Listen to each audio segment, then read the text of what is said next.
Bonsoir à toutes et à tous, bienvenue dans Décryptage 360, votre rendez-vous consacré donc à l'analyse de l'actualité nationale et internationale. Deux sujets retiennent notre attention ce soir. D'abord, retour sur la situation sécuritaire au Burkina Faso, où plus de 400 combattants armés ont été neutralisés lors d'opérations menées donc par les forces nationales. Ensuite, direction donc au Sénégal, où l'expulsion donc des députés de l'opposition en pleine séance de l'Assemblée nationale relance le débat sur le fonctionnement des institutions. Décryptage 360, c'est maintenant. Avec moi sur ce plateau, le camarade docteur Gaussou Nebié, ancien chercheur à l'université Norbert Zongo. Bonsoir docteur et bienvenue sur Kaziba TV. Bonjour camarade Traoré, merci à vous. Merci beaucoup d'être avec nous. Alors, commençons donc par le Burkina Faso. L'état-major général des armées annonce avoir neutralisé plus de 400 combattants armés issus donc d'opérations menées dans plusieurs localités de l'est du pays. Une importante quantité de matériel a été également récupérée. Alors, docteur, que nous apprend cette opération sur l'évolution de la lutte contre les groupes armés terroristes au Burkina Faso? Merci. Et d'abord, je tiens à remercier de vive voix les FDS et puis les VDP pour ce travail abattu. C'est une victoire d'étape qu'il faut saluer à sa juste valeur. Et là, nous avons compris que nous sommes capables, comme l'a dit le président Traoré, camarade Traoré, que nous sommes capables de vaincre l'hydre terroriste et tous ceux qui sont derrière donc, cette horde pour nous maintenir dans la domination. Et cette situation montre que nous sommes capables de relever le défi de la sécurité qui s'est posé à nous depuis environ 10 ans maintenant. Et en tout cas, avec une situation dans laquelle on peinait à s'en sortir malgré le soi-disant appui de la France et des autorités occidentales. Je pense que tout est clair maintenant. Ça veut dire que cette victoire montre, et même d'abord cette attaque, pourquoi sommes-nous attaqués? Il faut d'abord parler rapidement de ça. Nous sommes attaqués parce qu'il y a eu une rupture récente. Exactement, j'en viens avec cette question. Merci. Est-ce qu'on peut dire qu'il y a un lien entre ces deux événements? Oui, c'est un lien de cause à effet. En témoigne donc les propos du président Macron, qui a été clair. Hein. Il traite nos autorités, les autorités de l'AES, de dérive préoccupante, donc qu'il faut traiter avec sérieux. Ça montre que la France n'est pas d'accord avec la libération de l'Afrique.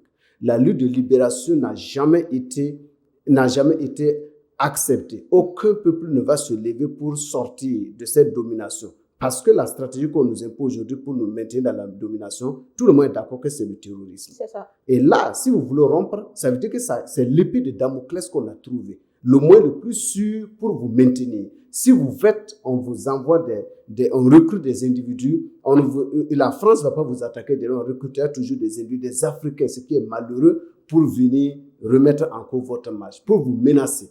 Donc, ça veut dire que ce qu'ils peuvent faire aujourd'hui, ils ne vont pas venir frontalement. Même s'ils vont venir, ils vont passer par des institutions interposées, des États interposés. Ils échouent donc avec ces broussards qui sont là en train de semer la merde dans les brousses. S'ils échouent avec ces gens-là, ils vont passer par certains États. Bien sûr qu'ils ont déjà l'appui de certains États pour recruter, former et puis donc instruire donc ces gens-là. Et ici, c'est inédit, hein? 400 terroristes en une journée. Mais ça montre que depuis, on n'avait jamais atteint ce résultat avec la France. La France qui chantait que c'est grâce à elle qu'elle était au Sahel pour lutter avec le G5 Sahel, avec toutes les forces Barkhane et autres, on n'avait jamais atteint ce résultat. Jamais. L'histoire nous le dit. S'il peut présenter des chiffres contraires, qu'il les amène. Mais nous sommes aujourd'hui avec l'armée burkinabé, avec l'appui donc des volontaires pour la défense de la patrie. Nous voyons clairement qu'il y a des résultats concrets. C'est pour dire que nous sommes capables de nous battre. Si on s'était libéré réellement, si la France nous avait laissé la main libre, je n'accuse pas la France, mais si on avait pu acquérir les armes au temps avant et qu'on avait la possibilité de les acheter avec notre argent, de les utiliser à sa juste valeur, même sans l'appui d'une puissance impérialiste quelconque, d'une puissance étrangère, nous sommes capables de vaincre le terrorisme. Alors, docteur, quel impact ce type d'offensive peut-il avoir donc sur la reconquête et la sécurisation du territoire? Mais si vous voyez les localités qui ont été attaquées et eux qui ont valu vraiment la riposte à sa juste valeur avec la neutralisation de 400 voyous, permettez-moi le terme, ça montre que ça montre que nous sommes capables. Et si on n'avait pas réussi ça, ça allait être très dangereux. Regardez les localités, j'en viens à ça. C'est Gaïri, c'est Solhan, c'est Seba et c'est Torodi au Niger. Vous voyez, nous sommes, cette localité du Niger qui a été également attaquée, c'est à environ 60 km de la capitale du Niger, côté Burkina. C'est pour dire quoi? C'est pour ouvrir. Et c'est dans la zone des 3 frontières. Quand vous prenez le Seba, et Solhan et puis Torodi, ça veut dire que c'est la zone des 3 frontières. C'est la zone névralgique et la zone vraiment stratégique en termes de ressources minières. Donc, ils font tout pour que, comme leur survie tient donc à nos ressources naturelles, les ressources minières, il fallait ouvrir une frontière entre le Niger et le Burkina à partir de la zone des 3 frontières pour continuer à s'aimer, à avoir une position. Mais à partir du moment que avec la riposte qui a eu lieu, ça veut dire que cette ouverture n'a pas eu lieu. Donc, pour atteindre le Niger et le Burkina, aujourd'hui, ça sera difficile parce que la zone sera sécurisée entièrement par nos forces de sécurité. Donc, c'est pour dire que c'était un enjeu majeur. C'était quelque chose qu'il fallait gagner. Et là, nous avons réussi. Alors, docteur, la récupération d'importantes arsenals et de nombreux moyens logistiques peut-elle donc affaiblir durablement les capacités opérationnelles donc, de ces groupes armés? Oui, on a vu des terroristes, les images, malheureusement que les Occidentaux n'en parlent pas, les médias occidentaux ne vont jamais en parler. Et ce qui est malheureux, je vous ai dit tantôt que ce n'est pas du journalisme, c'est de la communication. Quand vous regardez, normalement, si c'était 400, je ne le souhaite jamais, militaires, ou bien qui étaient tombés au Burkina, vous allez voir qu'ils allaient saluer ça, ils allaient en faire du bruit, malheureusement. Donc, ils n'en parlent pas. C'est pour dire que, mais les images que nous avons vues, on a vu des gens, des terroristes en train de marcher, qui n'ont plus de moyens de mobilité, ils n'ont plus de moyens donc, logistiques pour riposter, pour attaquer. Donc, ça veut dire qu'on les a désarmés. Et imaginez-vous si on a des victoires comme ça, sur plus de 5 victoires comme ça. Je pense que si ce n'est pas de manière frontale, ce n'est pas évident que le tourisme peut prospérer au Sahel. Et j'ai foi avec le président Traoré. Alors, dernière question avant de boucler donc ce sujet. Après donc cette opération, quels sont les principaux défis qui restent donc à relever pour donc rétablir durablement la sécurité dans les zones concernées? Vous avez tantôt parlé de la zone des 3 frontières. Les principaux défis, en tout cas, c'est de faire en sorte que cette zone, moi je pense que c'est l'une des zones stratégiques en matière de sécurité qu'il faut véritablement, sur laquelle il faut veiller. Les 3 pays, avec la force conjointe, peuvent déjà assurer cette sécurité. Maintenant, il y a les frontières avec les pays qui sont affichés clairement leur intention à n'être pas avec nous. C'est-à-dire qu'ils sont les esclaves de salon qui sont toujours du mauvais côté de l'histoire. Donc, ceux ici, les frontières qu'on a avec ces gens-là, il faut veiller au grain. Ça, c'est très important. Et puis aussi, il faut mobiliser davantage la population. Parce qu'il faudrait faire comprendre que la population doit l'accepter une fois pour toutes. Le combat n'est pas encore terminé. Et si le combat n'est pas encore terminé, on ne peut pas commencer à fêter. Il faut tenir toujours. Parce que si nous n'arrivons pas à vaincre cela, ce sont nos enfants qui vont payer le prix. Donc, c'est le défi majeur. Donc, c'est la sécurisation davantage, comme on le fait déjà, des points stratégiques, névralgiques, mais également tenir compte de la mobilisation de la population, sans oublier que nous devons davantage mobiliser les moyens logistiques et savoir rompre de manière vive et assumée. Déjà, félicitations, si on n'a pas rompu avec la CPI, la lutte contre le terrorisme et bien sûr avec la France, la lutte contre le terrorisme allait toujours tarder. Merci beaucoup, docteur, pour ces précisions. Direction à présent donc le Sénégal, là où l'expulsion donc du député Abdou Mbo de l'hémicycle donc lors de l'examen d'un projet de réforme constitutionnelle là a relancé donc le débat sur le climat politique dans le pays. Cet incident donc intervient alors que le pouvoir défend une réforme qu'il présente comme un moyen de moderniser donc les institutions, tandis que l'opposition dénonce un manque de consensus. Alors, docteur, qu'est-ce qui s'est-il réellement passé lors de cette séance de l'Assemblée nationale?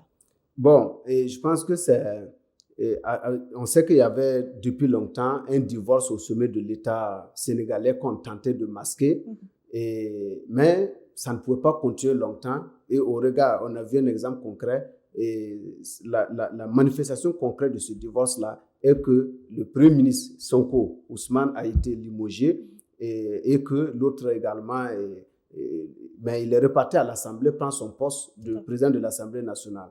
Et là, il sait très bien qu'il y a des erreurs qu'il ne faut pas commettre.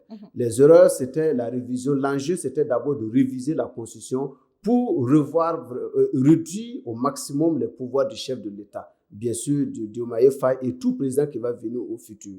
Et donner beaucoup plus de pouvoir au Premier ministre. Parce que le Premier ministre a désormais, donc, avec la Constitution, si la loi est promulguée par le président Diomaye Faye, ça veut dire qu'il y aura une réduction de ses pouvoirs avec un pouvoir accru du Premier ministre. Sans oublier que ces réformes permettent également limite, bien sûr, au président, les pouvoirs du président à limoger 2 fois dans le même mandat l'Assemblée nationale. Donc, à vous écouter, c'est ça même qui pose le problème. Ah, mais il sait, parce que le PASTEF, puisque le problème majeur, c'est que le président sait qu'il est, en fait, il a le pouvoir sans l'autorité. Ça, c'est évident.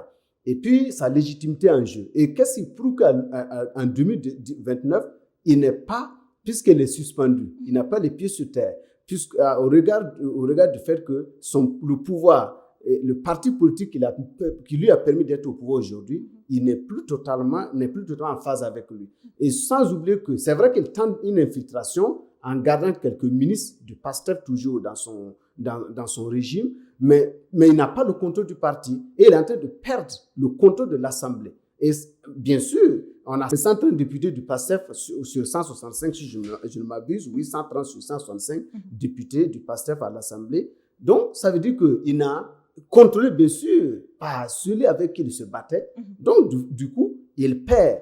Il n'a pas le contrôle de l'Assemblée. On est en train de réduire ses pouvoirs. Il n'a pas un parti politique auquel s'adresser à l'horizon de 2029. Donc, du coup, il va tenter donc de monter quelques individus. Par exemple, quand vous prenez le nommé Abdou Diouf qui a fait Sciences Po, notamment à Paris, on sait que c'est quelqu'un qui est du côté du pouvoir en place. C'est vrai qu'il est de l'opposition, c'est de l'opposition, si on peut le dire ainsi, mais il a un penchant. L'opposition aujourd'hui a un penchant pour, si on ne le dit pas clairement, pour le président en place. Alors, docteur, comment interpréter les réactions opposées donc de la majorité et de l'opposition après l'expulsion donc du député? Oui, ce que l'opposition, la majorité dit, et déjà quand vous prenez les parlementaires de l'opposition, disent que c'est inacceptable l'expulsion d'un député, l'intervention de la gendarmerie dans le Parlement, et puis bon, le fait qu'eux donc ils vont mener une campagne auprès de l'Union des parlementaires de l'UMOA, de la CEDEAO et de l'Union des parlementaires, ainsi de suite, et bien sûr des parlementaires de la francophonie. Vous voyez, ça veut dire qu'ils sont en train de montrer à partir d'un petit fait, d'un petit élément, l'expulsion d'un député. Parce que si un député ne permet pas le débat, il est de bonne guerre qu'on le mette hors et puis continuer le débat, quitte à ce qu'il revienne après sur de bonnes humeurs. Alors, docteur, est-ce qu'on peut dire que le duel Sonko-Faye s'est déporté donc à l'hémicycle? Oui, c'est la suite logique. C'est ce que je tente de vous dire parce que s'il ne vient pas, si celui qui contrôle l'Assemblée aujourd'hui et si cette loi est votée, c'est lui qui a la chance d'être porté au pouvoir dans les jours à venir, en 2029. Et je sais qu'avec cette situation, la loi sera promulguée et s'il ne le promulgue pas, ça veut dire le référendum risque de ne pas passer. Et le Sénégal, pour préserver sa démocratie, tant vantée, sera obligé de laisser la loi être promulguée et en affaiblissant totalement le président actuel et son staff. Alors, dernière question donc, avant de refermer les portes de notre émission. Cet épisode peut-il avoir donc des conséquences sur le climat politique et le fonctionnement donc des institutions sénégalaises? La démocratie est un échec en Afrique et c'est la preuve concrète au Sénégal. C'est une chambre Une chambre à air trouée qu'on tente de coller partout. C'est-à-dire qu'il y a 1000 trous, on ne peut plus la recoller. Donc ça, c'est la preuve concrète. Et vous savez, ça ne marche pas. Et les Sénégalais tentent, vaille que vaille, coûte que coûte, à montrer que c'est possible. Ce système ne peut pas continuer. Donc, les institutions au Sénégal et ailleurs, ceux qui tentent de faire continuer cette démocratie, qui a échoué même sur ceux que nous nous avons apportés, montrent clairement que le Sénégal est obligé de revoir clairement une autre façon, une autre orientation politique, parce que les institutions seront toujours de manière tacite contrôlées par un pouvoir, je vais dire, par l'extérieur, et le peuple ne fera que être une boîte à résonance. Alors, merci beaucoup, Dr Gaussou Nebié, pour ces analyses et ces précisions. Je rappelle que vous êtes ancien chercheur donc, à l'Université Norbert Zongo. Merci pour votre disponibilité surtout. Merci et bonne soirée à vous. Ainsi s'achève cette émission de Décryptage 360. Merci de nous avoir suivis. Rendez-vous à la prochaine émission pour une nouvelle analyse de l'actualité d'ici et d'ailleurs. Très bonne soirée à toutes et à tous. Bonsoir.